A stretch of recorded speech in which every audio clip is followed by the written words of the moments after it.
Good evening. Welcome to tonight's live stream. I'm going to get started in a moment. I just need to let everybody on social media know that the stream is currently on the air.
Okay, Big Liz, I'm just getting warmed up with tonight's show. And before I get into tonight's topic, I want to do a little bit of perfunctory.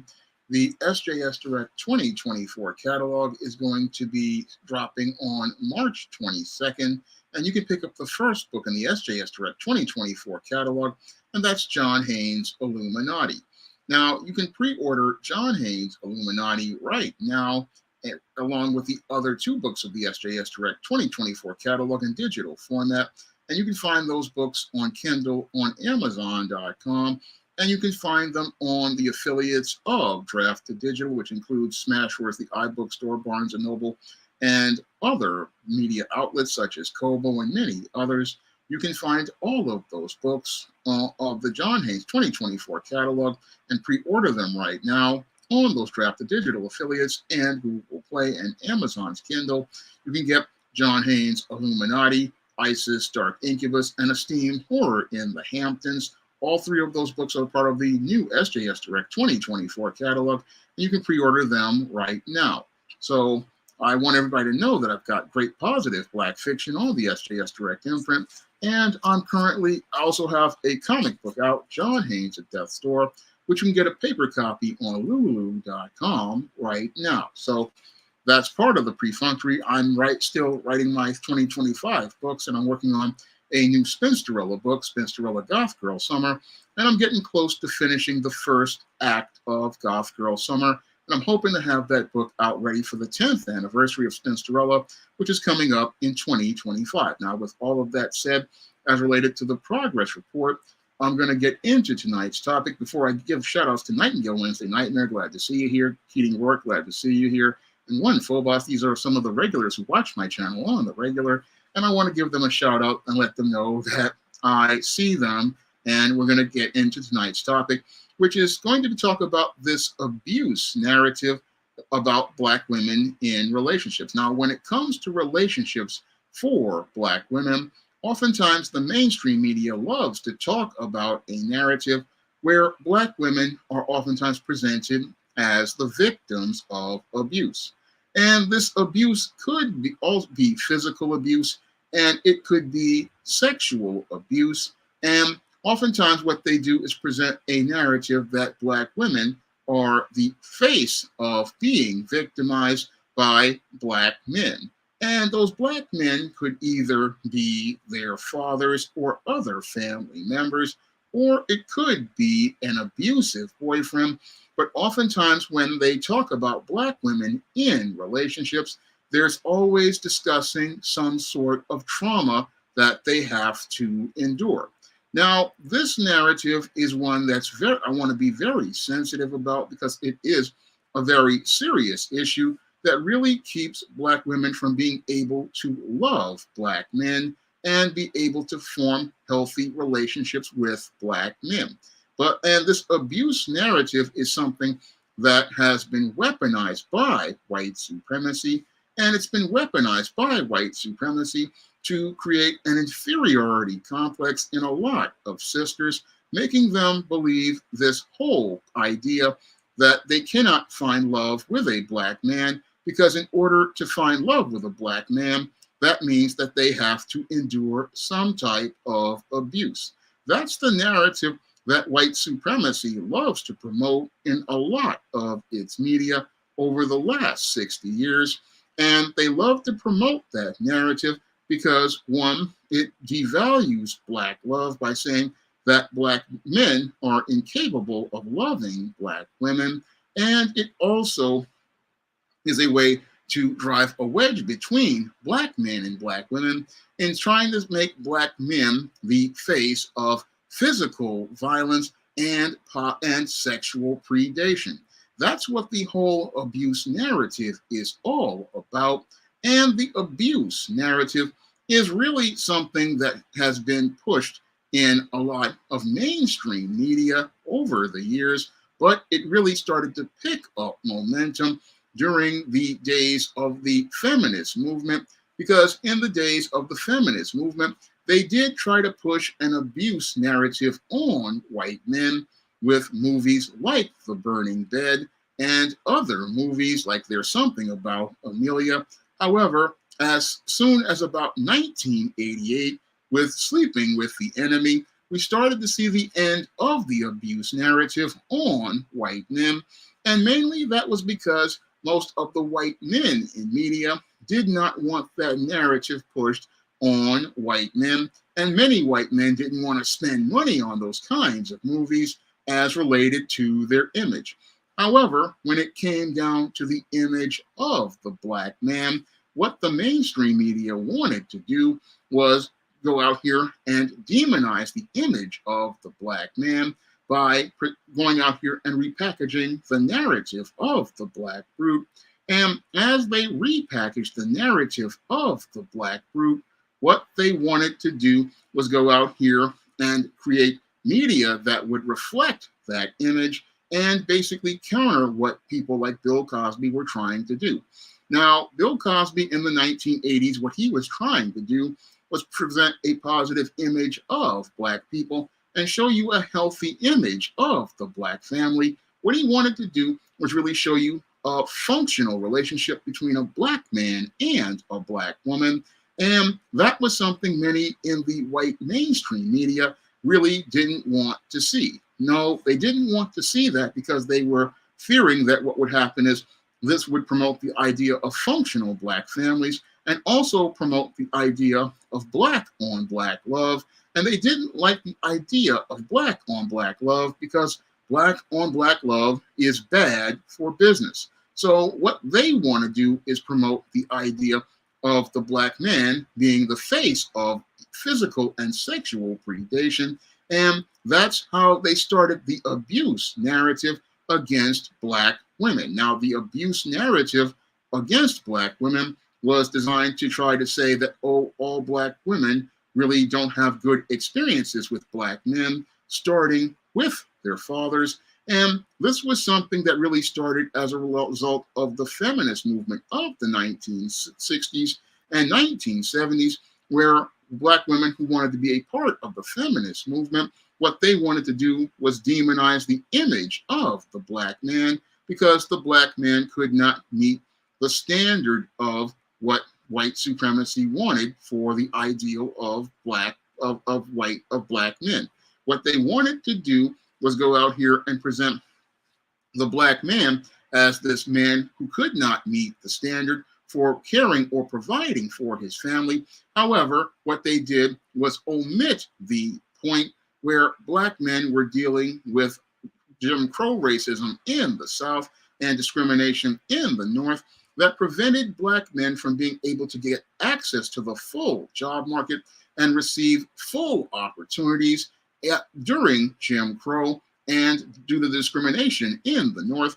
And after America integrated, most black men still got denied job opportunities And as a result of them being denied job opportunities due to them hiring black women is related to affirmative action to be able to kill two birds with one stone. What this did was make it where most black men were not able to care or provide for their families in comparison to white and non-black men. And many black women who had bought into the feminist movement thought that black men were not going out and meeting a standard they could never meet. And what's sad is after the feminist movement, the black man didn't get the support from his black woman. No, what he got was another adversary telling him that he was not meeting the standard. And ironically, what this was doing was making it where the black man was getting emotionally abused by the one person he thought he had support from. And as he got this abuse from the partner that he was getting support from, what happened was we had the mainstream media looking to push an abuse narrative on black women, trying to make the story that the black man was some sort of super brute who went out here and was beating up his girlfriends and beating up his wives. And this narrative was pushed in black communities. And as this narrative was pushed in black communities, a lot of women started buying into this narrative, especially after Oprah Winfrey started running her Oprah Winfrey show. And her Oprah Winfrey show basically went out here and presented us with numerous stories of black women who were abused by these so-called violent black men who would do things like go out and take the money away from the women and beat them up, or just beat them up. And as they pushed these narratives of domestic violence, we got bombarded with more media from people like Alice Walker's Color Purple, which presented us with this abusive black man in Mr. And the Mr. became an icon of black male abuse that was pushed into the mainstream media. Now, the whole concept of Mr. basically did two things. One, it introduced the whole idea of a black brute to the mainstream in the 1980s, and this was the first repackaging of the black brute, a violent, abusive, sexual deviant. And this violent, abusive, sexual deviant was used to promote the idea, oh, black men just aren't capable of being good fathers or good men. And this was further reinforced by all of the media presented on the Oprah Winfrey Show. Now, the Oprah Winfrey Show gave us a whole array of these violent, abusive black men who weren't taking care of their kids, were basically deadbeats, and Oprah would go out here and verbally berate and castigate these men for being these abusers, these deadbeats, and these losers. And this basically promoted a narrative to the world that the black man was this abusive individual. Now, this narrative that Oprah Winfrey and Alice Walker pushed was also further reinforced by projects that Oprah Winfrey did, like The Women of Brewster Place, and many other movies throughout the 90s. And as this media was promoting all of this misandry towards black men, it created an idea in little black girls' minds that abuse is something that is supposed to be normal in a relationship between a black man and a black woman. And that's the part that was starting the seeds of this whole dysfunctional mindset in a lot of sisters' minds. And that mindset was reinforced in some of the single mother homes where a lot of black daughters ran into this kind of dysfunction because their mothers had basically been indoctrinated into the feminist movement. And as they became indoctrinated into feminism, they basically got involved with men from the lower market part of the social marketplace, the cads, the womanizers, and the bums. And as they got involved with the cads, the womanizers, and the bums, what happened was these girls who grew up in these households with these mothers who wanted a man and not a husband, what happened to them is they learned dysfunction from the model of relationship that they saw. Because before the feminist movement, there was a standard that women wanted to be married, they wanted to be wives. But after feminism, we got the idea of women being strong and independent. And as they became strong and independent, they said that they did not need a husband and did not need a man, and decided to have relationships by themselves. And as they had these relationships by themselves, they started choosing these kinds of men as they entered into single motherhood. And after the father was pushed out of the home in some cases, or if he was a cad or a womanizer, he abandoned the family. This started the pattern of dysfunction that led to the abuse of little black girls, sadly. And what happened to a lot of those little black girls in that household with that woman is that she exposed these girls, one, to a dysfunctional life paradigm, and two, exposed them to all of these male predators. And as she exposed them to these male predators, what happened to a lot of these girls is, sadly, a lot of these girls wound up in the pattern of a predator who, in some cases, physically abused these girls, and in some cases, sexually abused these girls. And because there was no father to nurture that girl and give her emotional security, and there was no father to provide that girl with protection, what this did to that girl was create trauma inside of her. And that trauma inside of her basically had a lot of girls out here really just thinking that abuse is a part of love. And that's the saddest part about a lot of girls who grew up in these single mother households where they had to deal with a boyfriend, had to deal with a man or a quote unquote uncle. As they dealt with that man, that boyfriend, or that quote unquote uncle, they were conditioned to believe that abuse was supposed to be a normal part of a relationship, but abuse isn't a part of a relationship.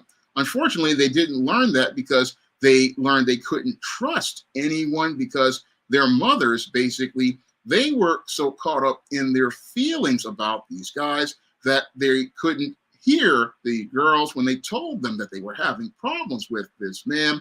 And when a lot of these women, what I talk about this in my book, why 70% of black women are single, they get something I call selective hearing.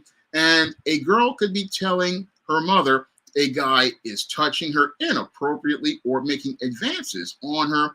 And what the mother will do is tune it out. And she'll tune it out because she doesn't want to hear the truths that that girl is telling them about that man. And in some cases, what they will do as the mother is tuning it out is the mother will go and turn on the daughter and make her into another adversary. And as she makes her into another adversary, because the woman basically wants to keep the man and wants to make the man a priority over her own daughter, this basically makes it where the daughter starts putting up emotional walls, and she puts up emotional walls because she feels she can't trust anyone. And that's what turns a girl into a very deeply troubled individual, because she's being abused not only by that man physically and sexually, in some cases, she is also being abused by a mother who emotionally abuses her, because one, she sees that daughter as competition because she's not getting her emotional needs met by the child's father or a husband. And two, she sees that daughter as somebody she can't trust, as another adversary, the same way she sees the black man who was the child's father as an adversary. And that basically makes it where a girl feels all alone. And as the girl feels all alone, instead of her learning how to connect with people in a healthy fashion, because of the abuse and trauma she has endured, she becomes disconnected and detached from people. And that's what really damages a lot of girls who grow up in these single mother households. They wind up growing up when they become disconnected and detached, And instead of finding love from their mother or their father, what happens is they start looking for love. Unfortunately, as they are looking for love, they don't know what love really is because they never have been nurtured or made emotionally secure. And this is what leads to these girls winding up in the arms of predators like a Pookie or a Ray Ray. And as these girls get involved with Pookie and Ray Ray, sadly, this starts a vicious cycle of abuse. And it starts a vicious cycle of abuse that further reinforces the abuse narrative for Black women. Because as they go looking for love from Pookie and Ray Ray, usually an older guy who they want to be like a father figure, none of these men really have a understanding of relationships, and they are not really focused on the whole leadership aspects of relationships, because when a girl is very young, what she's looking for is for a father to give her guidance and leadership, and that's what these girls look for in a man. Unfortunately, because they have not been prepared for womanhood by a mother, they learn abuse. And because they learn abuse, they don't really know how to look for love because they weren't loved by their parents. And again, this really sets up a girl for a paradigm of failure. And it sets them up for a paradigm of failure because as they go through life, they go from one codependent relationship to another. And in those codependent relationships, what happens is a vicious cycle of abuse because as they're in these relationships looking for love, they are insecure because they want to maintain their power. And as they want to maintain their power by trying to have control over the relationship because they can't trust a man because the men that her mother put her in front of, these men basically abuse this girl. She cannot trust a man, and she cannot trust a man, and that makes it where it's impossible for that girl to submit, and it makes it where it's impossible for her to submit to the leadership of a man because the first men in her life, her father was not there, and the males that the mother put in front of her basically violated her trust by abusing her. And this leads to the girl growing up to become a woman who will have a hard time having a relationship with a man because she's basically been betrayed by so many males and betrayed by her own mother that she becomes to a point where all she wants to do is try to find some guy she can have power over. And she wants to get that power over that man so that she can gain control of the relationship to feel emotionally secure. That is the core foundation of what happens as related to the abuse narrative that is presented in most of this media that people like Oprah Winfrey, Lee Daniels, and Tyler Perry present in their media. In their media, they promote the idea that a Black girl just is somebody who gets abused, and as she's abused, she can never find real love. And they always promote this where she can't find real love with a Black man, because in the narratives that are presented, all of the Black men are abusers and all of the Black men are predators. And many people who imbibe this media of this abuse narrative don't see how this is actually a form of mind control that white supremacy wants to present as related to Black male-female relationships, because the ultimate goal of this media is to drive a wedge between Black men and Black women. The ultimate goal of the abuse narrative is to drive a wedge between Black men and Black women and say that a Black woman cannot be loved by a Black man because Black men are predators who will abuse women. And this is something that white supremacy wants to promote. And they want to promote this because they want to keep Black men and Black women away from each other, because Black love is not something that is beneficial to them.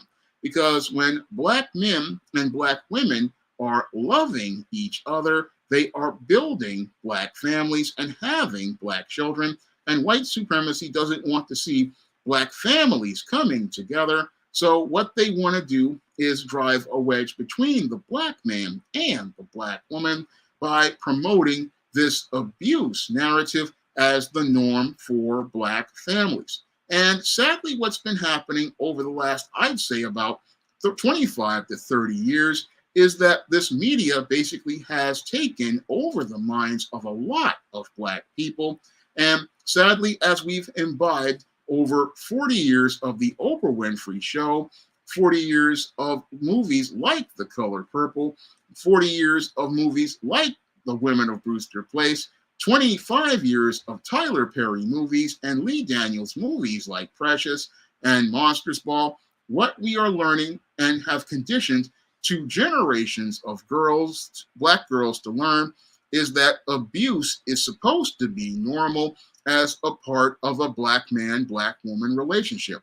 And that's the most disturbing thing that I've seen as related to this trend in relationships. You have some sisters out here who are conditioned to believe that it's okay to accept abuse from a Black man and believe that accepting abuse from a Black man in a relationship is normal. And that's all what they have been raised to believe because of all the media that they have imbibed that has demonized the Black man and has not presented us with a counterpoint in media to show us a healthy relationship between a Black man and a Black woman, or a relationship between a Black father and his daughter. Now, one of the things that I really think are important are for children to see healthy relationships between Black fathers and their daughters, because that's the relationship that's going to set a model in a girl's mind as related to how she will be treated by men in the future. And sadly, we don't really get to see a lot of media showing you healthy relationships of Black girls with their fathers the way we do with white girls and their fathers. I mean, if you look at mainstream media, you'll see so many images of white male fathers with their daughters bonding and connecting, but you don't see next to any of Black men bonding with their daughters. And that's been detrimental to all of these sisters, because what it happens is these little Black girls get an abuse narrative reinforced on them. And as they get this abuse narrative reinforced on them, what this does is make them believe and condition them to believe that abuse is a part of a normal relationship between a Black girl and her father and a Black man and her when she grows up. And that's what's got a lot of Black girls and Black women thinking that if they want a relationship with a boy or a man, they have to endure this guy basically calling her out of her name and disrespecting her, just doing things like saying all sorts of cruel things to her, or in some extreme cases, believing that she needs to have somebody put hands on her. That's what some Black girls are starting to believe is normal. And that's what's really scary about this abuse narrative. The abuse narrative, sadly, that's been presented in media is basically making some sisters out here believe that this is the norm, when in actuality, this is not the norm at all as related to a healthy relationship between a Black man and a Black woman. No, the norm for a healthy relationship between a Black man and a Black woman is not somebody calling you a B word, calling you an H word, calling you out of your name, or putting hands on you. And any person who does this really doesn't love a woman at all, because a man who loves a woman is going to follow the commandments that Jesus made as related to his first commandment, which is to love the Lord with all your heart, soul, and mind and strength, and to the second one, which is love your neighbor as yourself. And with your woman being your neighbor and a reflection of you, you wouldn't want to abuse your woman by going out here and putting hands on that woman, or calling her out of her name, because he wouldn't want himself to be called out of his name or be disrespected like that. So a man of character is going to respect that woman even when he's feeling stressed out and frustrated. A man of character is going to understand he has to navigate through his emotions. And yes, he may feel upset, but he's not going to act in a way that will reflect negatively on him, because if he goes out here and acts out, what he's doing is making himself look really bad and making you look just as bad as well, because he's lost self-control.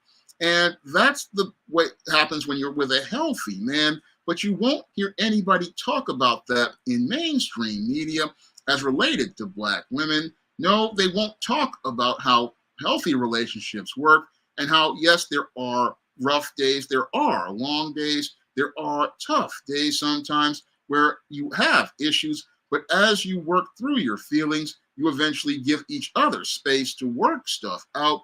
And then as you talk to each other, then eventually you try to work things out, but it never really gets to the point where you're wanting to get physical with another person, and getting physical with another person just isn't normal. No, if you have to have arguments and disagreements to the point where you're getting loud and argumentative, then that's starting to show that there's an issue with the two of you, that shows that maybe you two shouldn't be together. And if you got to think you got to put hands on someone, then it's just time for both of you to just call it a relationship and keep it moving. That's what people of character do, because they understand that if things are not working, they're not going to get to the point where you're just going to be getting crazy and going out here getting physical with each other, because abuse is not a part of a healthy relationship, even if you're having conflict. In a relationship, again, when people love each other, when they love each other, they want to do what's best for their partners. And abuse is not doing what's best for your partner. It's basically a person having frustration because things aren't going their way and wanting to have complete power in the relationship because they're insecure about getting their needs met. And because they're insecure about not getting their needs met, what they do is start arguments to get people upset and find buttons they can push. And as they find the buttons they can push, they look to try to manipulate a person to try to control them. And that's basically showing that this person doesn't trust the other person, because what they're doing is trying to manipulate another person. What they're trying to do is manipulate that other person to get them to meet their needs. But that's not how you get your needs met, because if you have to manipulate somebody, you're basically starting a process of lying. And if you start a process of lying is just basically going to start you on the road to breaking trust, which means your relationship is deteriorating. And again, that all comes from insecurity, because a person either never got their needs met by their father, never got open communication with their father, never got open communication with the first man in their lives, and learned this as a norm, and learned that, okay, they think it's okay to abuse people, but it's never okay to abuse people. No, abusing people is just you seeing people as objects you can use, and seeing that if this person isn't a real person that you have a connection with. That's what abuse really is. But people like Oprah Winfrey, they don't go in depth on this. No, people like Oprah Winfrey, Tyler Perry, Lee Daniels, and many more like Alice Walker, what they want to do, again, is use the abuse narrative to go out here and get people to watch their movies. And as they're watching their movies, they're getting programmed to believe that this Black man out here is this pervert. This Black man is this sexual deviant. This Black man is this monster who just flies off the handle. And as he flies off the handle, what he does is abuse people. And sadly, what's been happening is we had one generation of Black women who came up from Gen X, and they believed that all black men were dogs. But what's sadder is that her daughter and granddaughter, they're growing up and they're learning something even more disturbing, and that is, oh, I have to accept abuse in order to have a relationship with a man. That's what these girls are learning as their mothers sit them in front of TV shows like Oprah Winfrey back in the day, like these Tyler Perry movies, like the movies like Lee Daniels' Precious and Monsters Ball, and many of these other Tyler Perry movies. These girls are basically learning patterns of behavior that are dysfunctional, and they're learning these patterns of behavior that they've got to sit there and take abuse. That's what little girls are learning every time they watch a Tyler Perry movie or sit there and watch one of these talk shows back in the day. They're sitting there learning, oh, in order for me to find love with a man who looks like me, I have to sit there and take all sorts of abuse. And again, this is one of the most twisted narratives to come out of white supremacy. And it's all designed to further perpetuate an ideal of self-hatred in the minds of little black girls. Because as those little black girls are sat in front of this media, they learn not to be loved for who they are, but how to accept all sorts of abuse as something normal. And that's the whole troubling thing that I'm seeing as related to this growing abuse narrative. I mean, you have a generation, 2 generations of girls learning self-hatred, learning that, oh, I am not good enough to have a healthy relationship with a black man because I don't deserve love. I'm not deserving of being loved. I'm not deserving of being cared about. I'm not deserving of receiving love. That's what these little girls learn in these dysfunctional households where they sit in front of this toxic media. And as they sit in front of this toxic media, they learn to believe, oh, abuse, again, is a part of a normal relationship. This is what they're conditioned to learn. And this is why we need a counterpoint like new black media. This is why new black media is important, because for over 30 years, we had nothing but this kind of media presented to little black girls of Gen X, little black girls of millennials, and little girls of Gen Y and Gen Z. But thankfully, we started to see the rise of new black media like my SJS Direct imprint, and an effort to try to push back against this, what I call torture porn, and this abuse narrative that has been, black people have been attacked by for years, and this whole narrative that has demonized black men, demonized black fathers, and made black fathers look out to be the bad guy. I mean, this is why new black media like SJS Direct is important, because in my media, I show you black fathers. I show you black fathers caring for their daughters, black fathers nurturing their daughters, black fathers caring about their daughters, black fathers looking out for their health and safety, black fathers looking to protect their daughters. And this is something that's really sad that I see in some sisters. They don't believe that there is a father who will go out here and do this the same way that the Most High will. Sadly, with a lot of sisters, whenever I talk about black fathers, they start to get upset, and they get upset because they really don't understand the role of a father in a girl's life and the role that a father plays in transforming a girl's life, because a father's role is all about giving that girl emotional security, because when he hugs his daughter and lets her know that she's loved, this makes her feel safe. And when he tells her she's beautiful, what that does is develop her confidence. And when he encourages his daughter and tells her to go out here and persevere, this gives a girl confidence. This is what black girls deserve, and deserve because the love of a father and the love of the Most High and the love of black men of character, this is what people want to give our sisters, but our sisters have to unplug themselves from the toxic media that they have been reading and watching for the last 40 or to 50 years.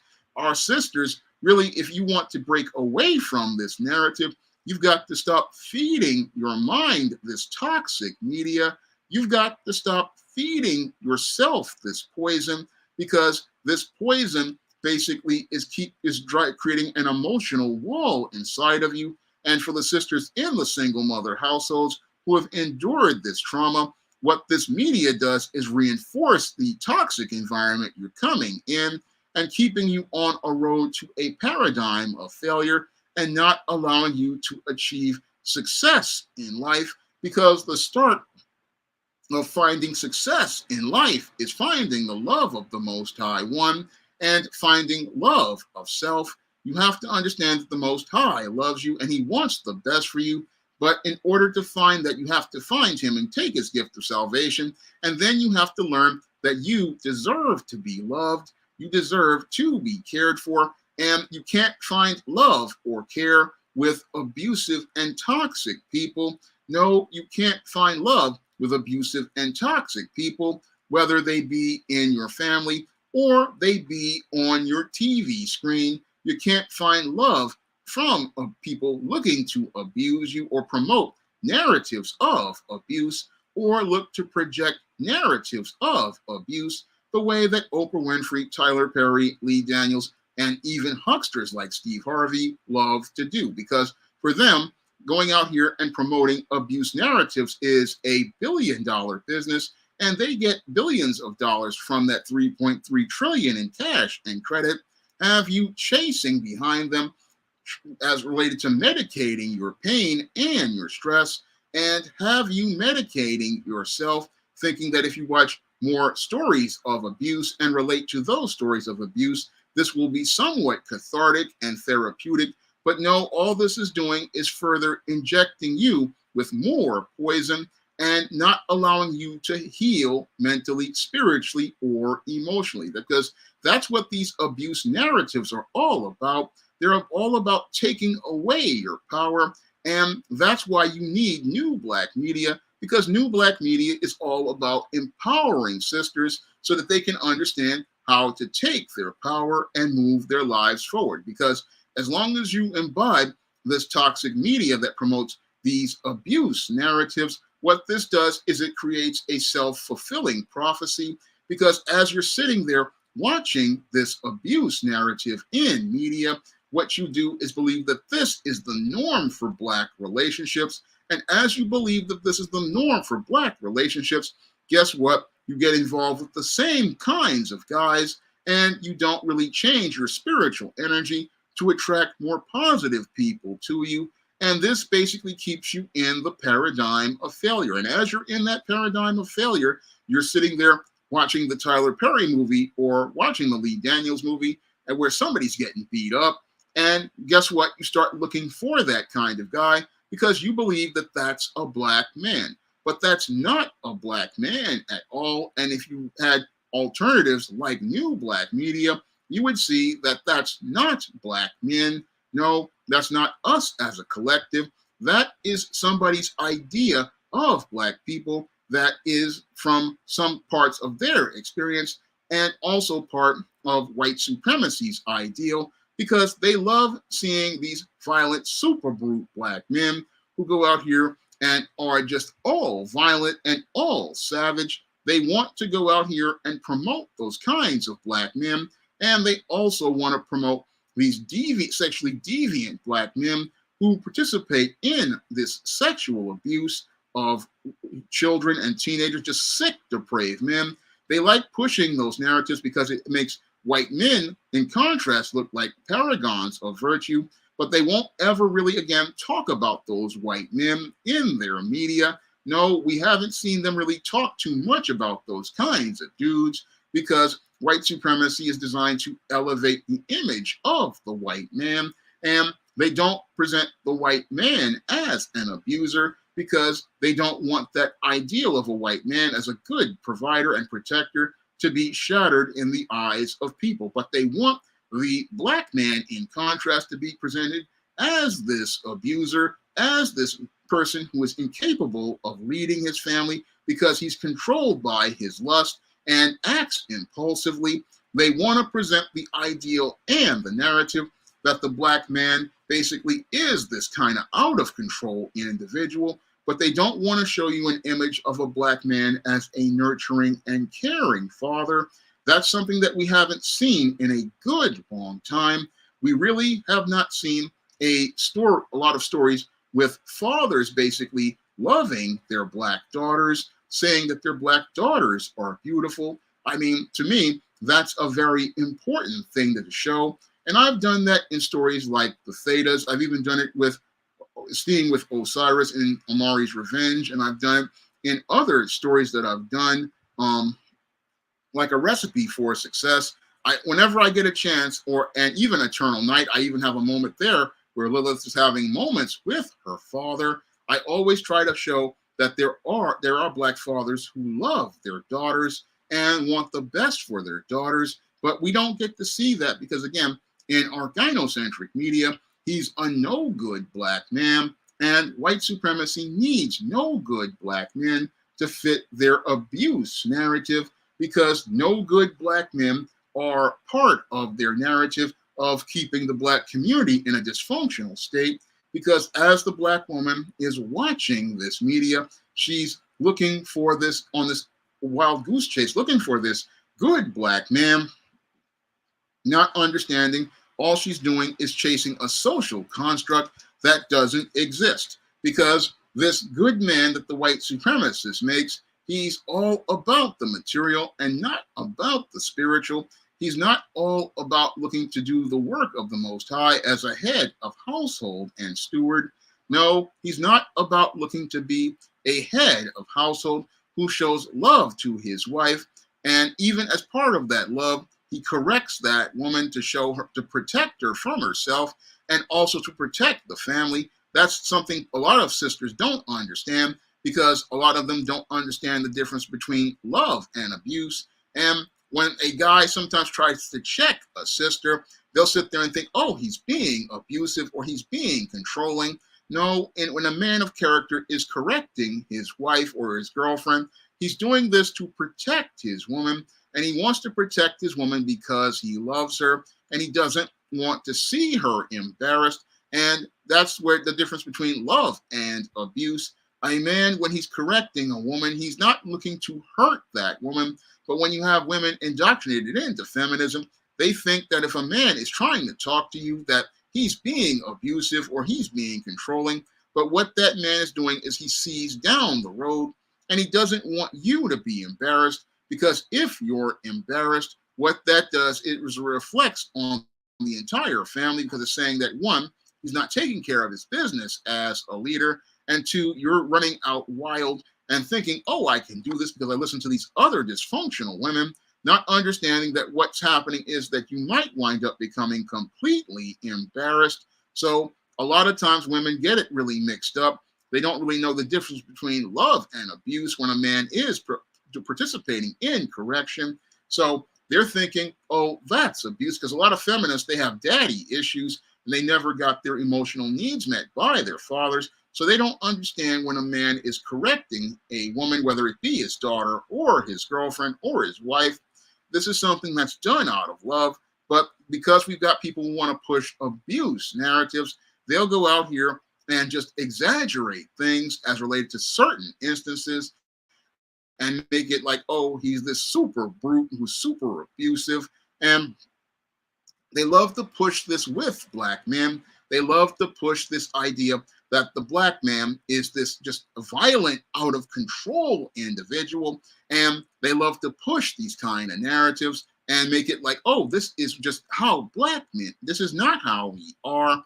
No, there are healthy black men who know how to navigate relationships, navigate conflict, know how to conflict resolve, and know how to conflict resolve in a way that allows the woman to understand that her behavior is in some ways out of pocket, and understands that he has to talk to her in a way to let her know that, look, this is about trying to get stuff taken care of, that's what a lot of people don't want to talk about. No, they want to say, oh, the black man is abusive. He's violent. He's just screaming and yelling. And this is what I see in a lot of media, whether it be James Evans on Good Times. They always just had him as this just very loud and emotional man, or they always had black men just out of control. I mean, Cliff Huxtable and Carl Winslow were the only two guys, and Uncle Phil from The Fresh Prince. Those were the guys who I could relate to, because this is the kind of black men I grew up with my father and my brother and men in the community. I mean, these are the kind of black men I was around. And a lot of those black men had strong discipline, strong self-control, but nobody wants to talk about them brothers. No, nobody ever talks about those brothers. No, all they talk about is how Pookie basically is slapping up some woman, or he's beating some woman down, and how he's in these arguments with this ratchet woman. But they're not talking about how there are men out here having healthy relationships with women. No, those relationships get downplayed in mainstream media because they want black women to buy into the abuse narrative, because the abuse narrative makes them a lot of money. I mean, it makes them millions of dollars on these Tyler Perry movies. It makes them lots of money with these appearances on the Oprah Winfrey Show, which sell them more products. It makes them more money with all of these Steve Harvey books and these seminars from guys like Derek Jackson. I mean, it makes them lots of money, and that's why they want the abuse narrative to go on. But as a black man who loves black women, I want to debunk that narrative and push back on that narrative, because for me, this narrative is all part of anti-black racism, and it's all part of anti-black racism because it's all about driving a wedge between black men and black women. And it's all about driving that wedge between us so that we are warring with each other, so that white supremacy can divide and conquer us. And they believe they can divide and conquer you because with the abuse narrative, what they can do is have the black women, again, turning on the black man, and the black man turning on the black woman, and have us both out here not wanting to have relationships with each other, because we start to get an idea in our minds from our youth that we are not deserving of love from each other, or we cannot receive love from each other, because if a black man or a black woman come together, they're conditioned to believe that their ways of resolving conflict are with fists or with loud words or just losing control. And that's not how people in healthy relationships resolve conflict. No, people who have conflict, yes, you have conflict in your relationship, but it's not going to get to that point if you really love or care about someone. No, people who love and care about each other will take time to separate from each other, and they will separate from each other and allow each other to cool down. Then they'll try to come and work at it. And if they can't work at it, they just realize, okay, if it's not going to work, we're going to move on because time is precious and you don't want to lose time. That's what they realize about this whole situation, and they will not continue on forward. So what's going on, Hoops 590? Mr. Chris from Chris and Company, glad to see you here. I really wanted to do this topic because it's really one that I believe is important to the black community. And we really don't talk about this abuse situation and this narrative that's been pushed for many years, because I see so many girls out here and they're starting to believe this stuff and starting to believe that men hitting them is normal, men beating them is normal. I mean, I'm hearing this and it's just quite scary. And yeah, so we don't really hear people talking about sexual abuse against black women because white supremacy doesn't see black women as women, because white supremacy doesn't want to see black women as human. And thank you, Corvius. I really wanted to do this topic.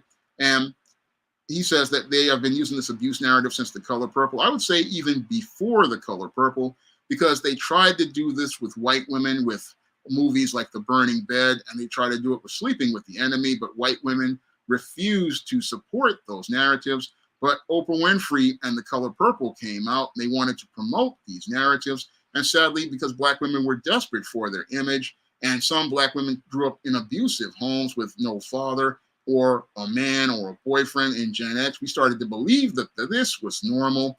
And sadly, as we started to buy into these narratives, the mainstream media continued to push them.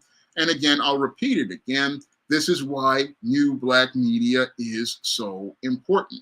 This is why new black media from heterosexual black men like myself is so important, because we need pushback against this abuse narrative, because this abuse narrative is toxic to our little girls. This abuse narrative, it really hurts our little girls, because our little girls are growing up believing that they cannot be loved by a black man. They are being taught that a black man cannot provide them with love. This is why you see these narratives like swirling and divesting even being heard or getting traction, because little black girls are being taught that abuse from black men is what they have to accept. So they look for other options. And that's all because of all of these anti-black narratives that black people don't really push back against. And that's where black men like myself have to step up.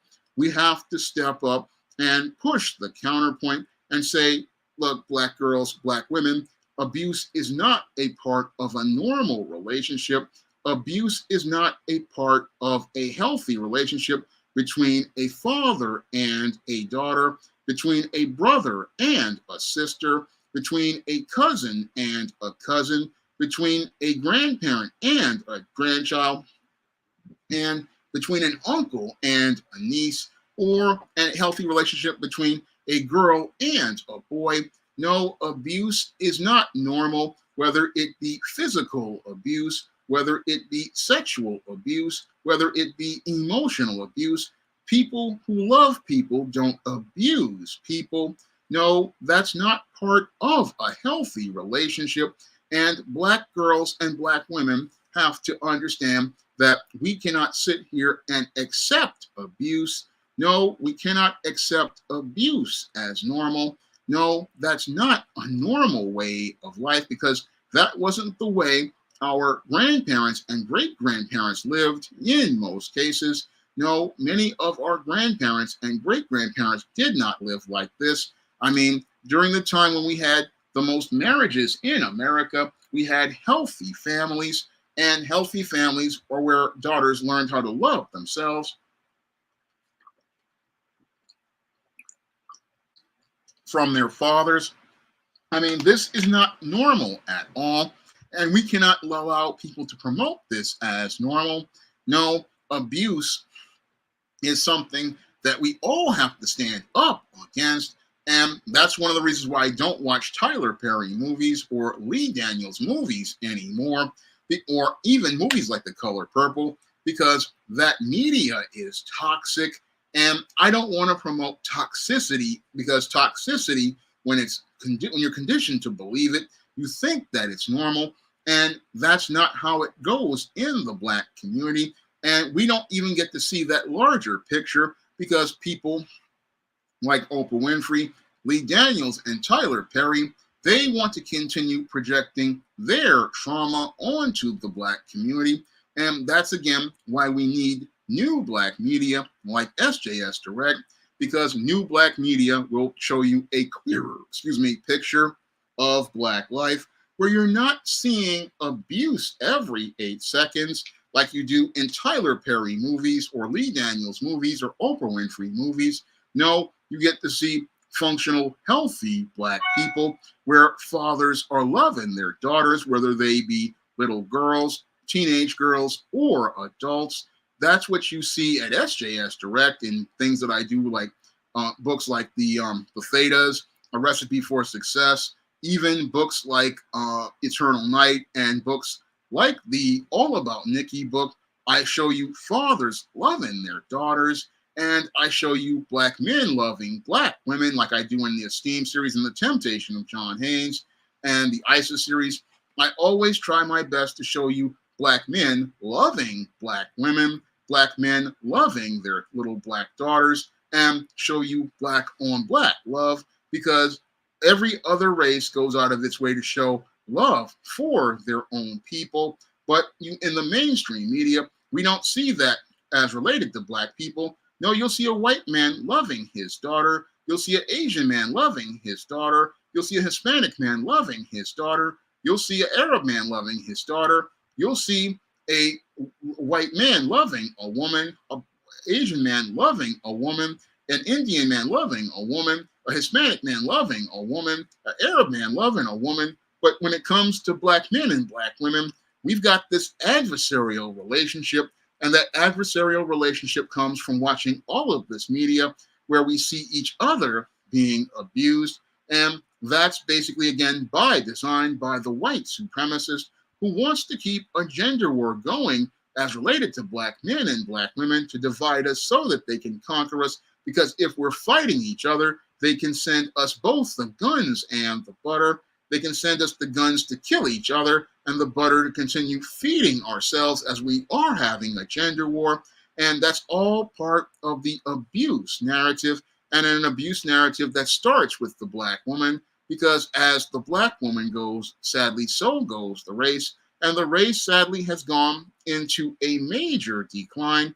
It's gone into a major decline because we've sat there for over 40 years watching black men and black women abuse each other, whether it be on talk shows like the Oprah Winfrey Show, whether it be in movies like The Color Purple, whether it be on other talk shows like Ricky Lake or Jenny Jones or Richard Bay or Jerry Springer or Maury Povich, where we basically have people going out here and making a phrase like "you are the father" a tagline. I mean, we see black people not loving each other. I mean, it's become a billion-dollar business, and it's become a billion-dollar business because teaching black women to hate black men and black men to hate black women, that's all part of the abuse narrative.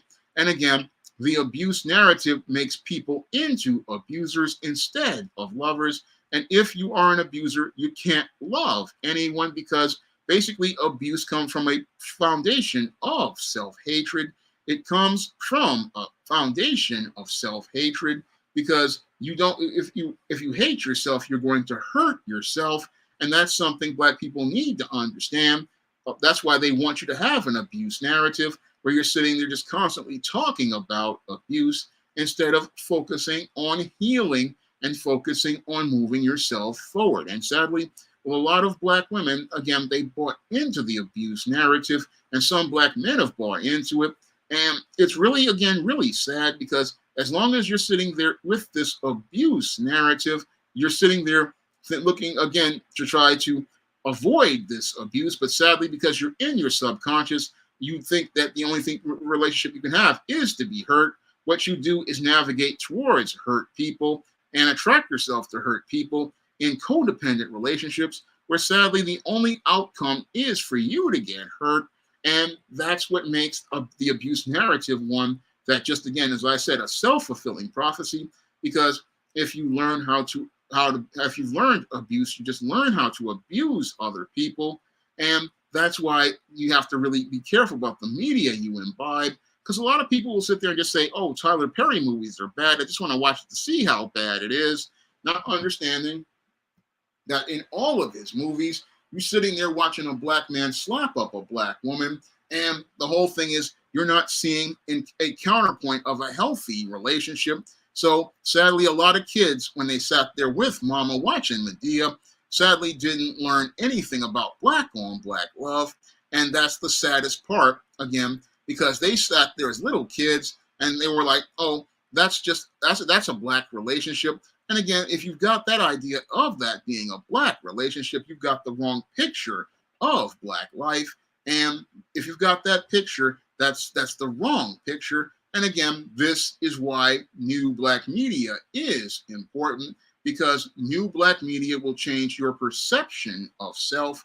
New black media will change your reflection of self, because as you imbibe new black media and you start seeing images of black men and black women and stories of black men and black women loving each other, uplifting each other, inspiring each other, that's going to change your perception of self.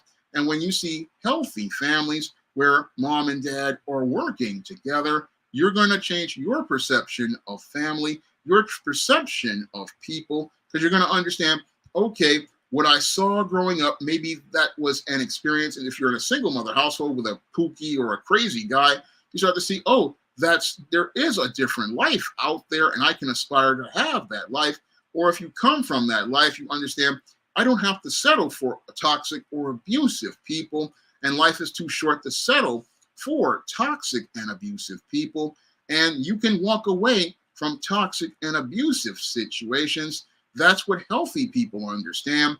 They understand that their time in this world is precious, and while they may love other people, they love themselves more.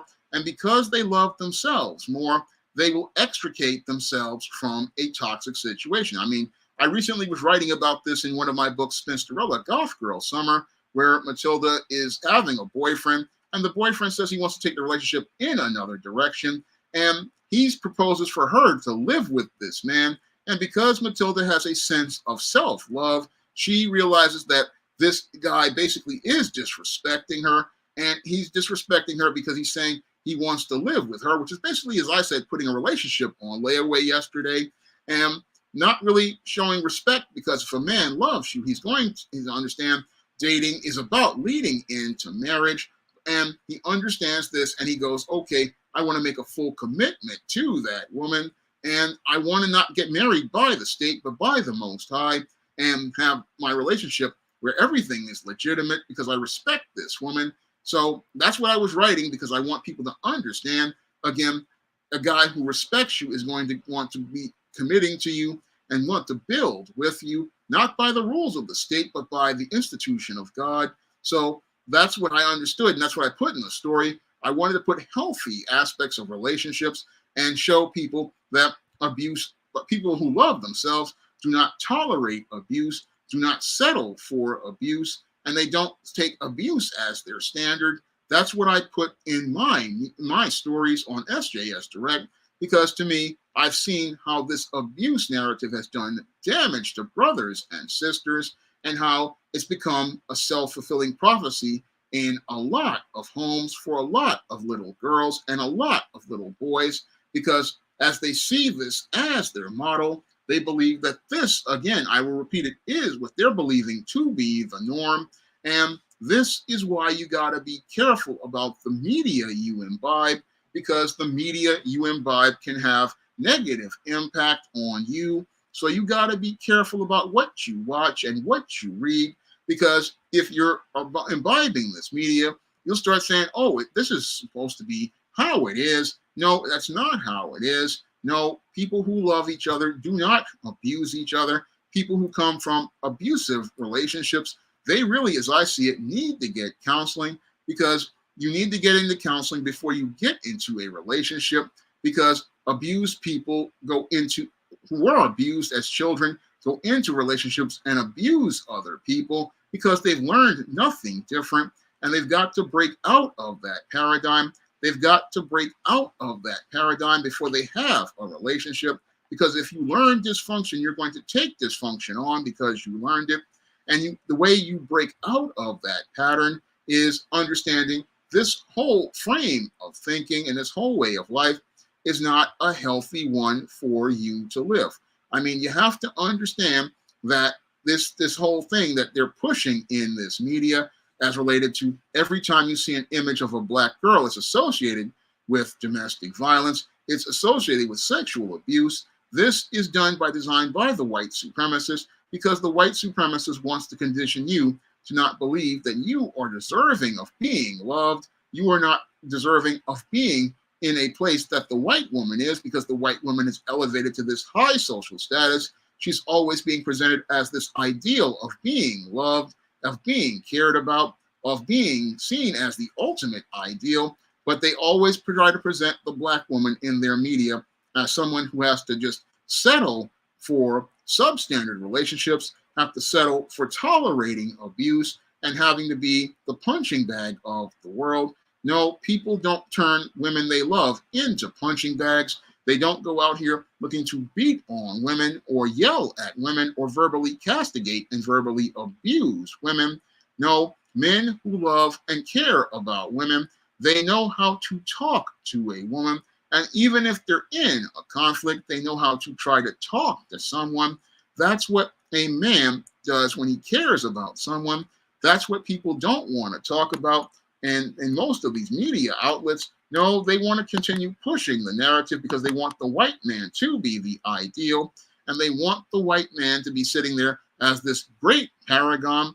But when we look at white male relationships, we start to see dysfunction, like we did with this guy on the news who was seen as a guy who was cut up these bodies of their friends. I mean, disturbing behavior. But they won't go out here, and as they downplay that story, because I had to go and really search for that one to find it and find all the information for it.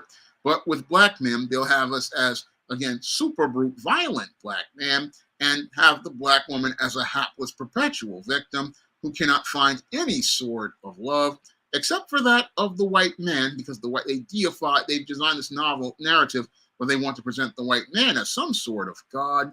And they make it where, again, they do this because they want to push these narratives where they have black women chasing white and non-black men, saying, oh, I can find love with them. But the sad part is that the sister has never learned how to love herself because she never learned love from her black father. Because in order for a girl to learn love and really truly learn the love of God, she has to have that relationship with her father. And it's that relationship with her father that really gives her that strong foundation of emotional security. And that emotional security allows her to understand that there is somebody to love her and that she can go out here and have somebody who truly cares about her.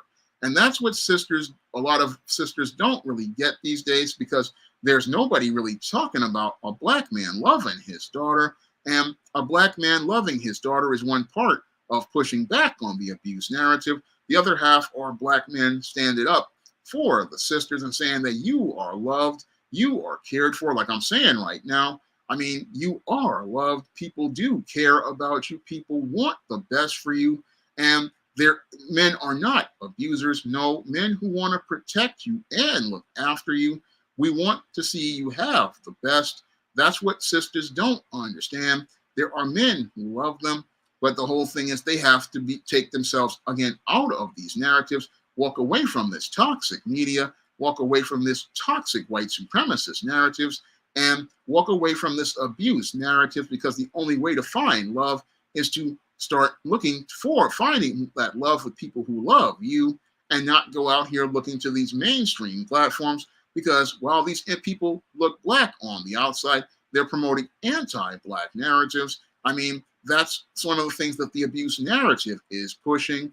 I mean, the abuse narrative, yes, the images of people are black, but the stories are anti-black. So you have to understand that when it comes to the abuse narrative, it's in this media. And if you see it in this media, you have to do what we did with the Color Purple remake, make that material flop, because that material is not about empowering us or uplifting us. So we shouldn't be imbibing this media. No, if they come out with that kind of media, we need to leave it right where we find it and head over to New Black Media and pick up some books like I have on the SJS Direct imprint, because those books will be out designed to uplift and inspire you to be your very best. That's what that kind of material will do.